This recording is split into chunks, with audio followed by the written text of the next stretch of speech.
Hi guys, it's Life with Farmer Josh. I'm Josh Eberspacher, and I'm going out hunting with my 22. My current setup is a 22 AR with a SIG saucer scope on it. No birds yet, but still looking. I'm gonna do some target practice right now. Target is right there. It's kind of hard to see. It's out in the field. Let's see if I can hit it. Here we go.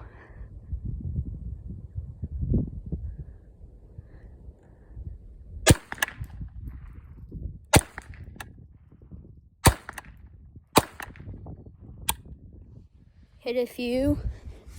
Not too many, but 2 or 3.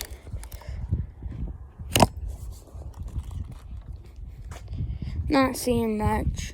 I think I'm going to end this one. Thanks for watching. Be sure to hit that subscribe button.